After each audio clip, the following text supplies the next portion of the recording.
Hello, I'm Peter Linenthal. I write and I illustrate books for children. I want to tell you what inspired my new book, Jaya's Golden Necklace, A Silk Road Tale from Wisdom Publications. In the book, deities miraculously appear, showing Jaya that she can do much more than she ever imagined. Also, the first images of Buddha appear on gold coins of the Kushan Empire. Jaya's Golden Necklace really began 15 years ago. I was in a small store in Cordoba, Spain, buying stamps, and on the counter was a small box with several small dark discs in it.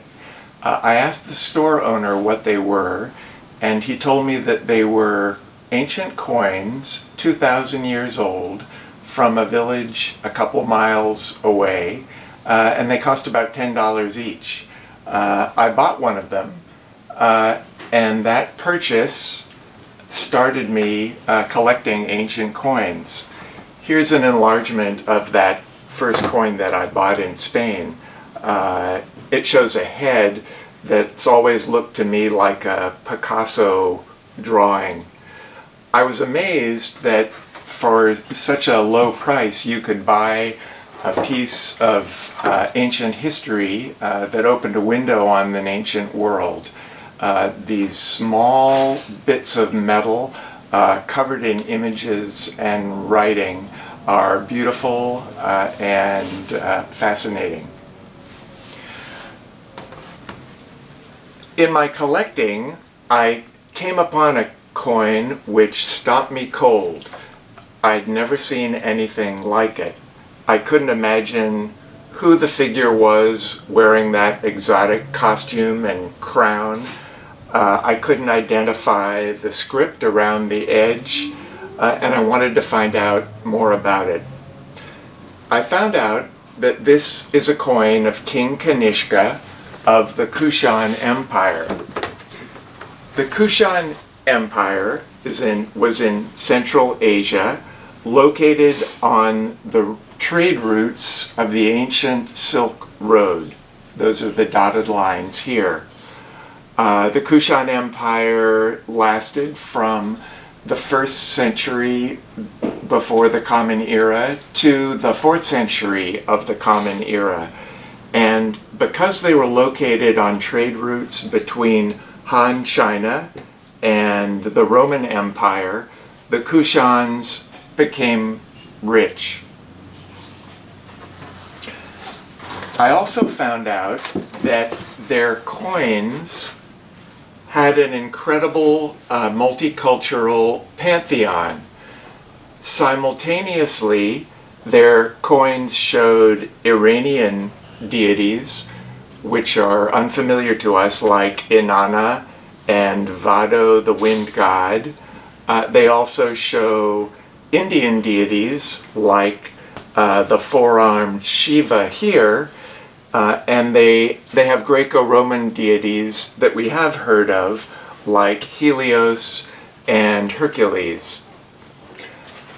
Also, under the Kushans, rare coins like this one showed Buddha for the first time as a human being.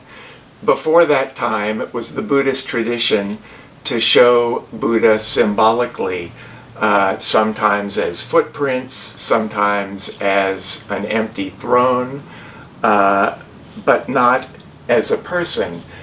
And it was the Greek tradition left over from the conquests of Alexander the Great in the location of the Kushan Empire that stirred this representation of Buddha as a human being.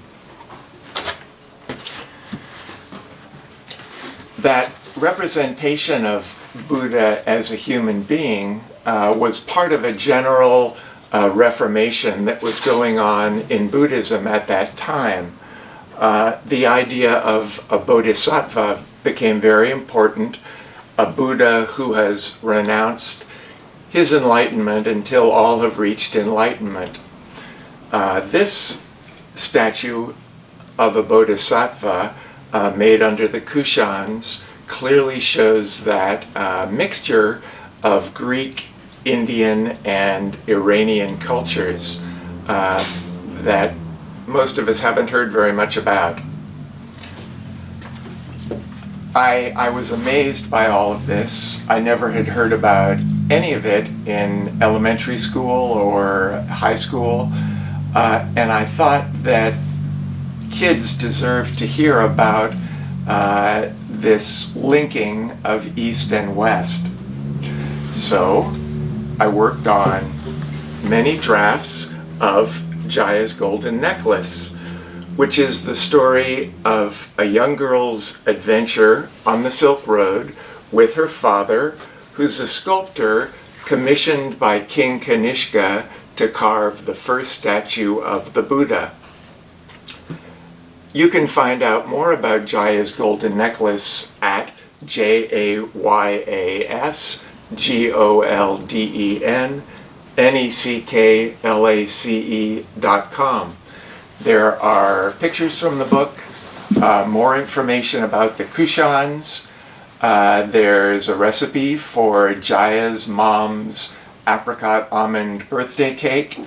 And of course, there's instructions for making paper golden necklaces like the one I'm wearing.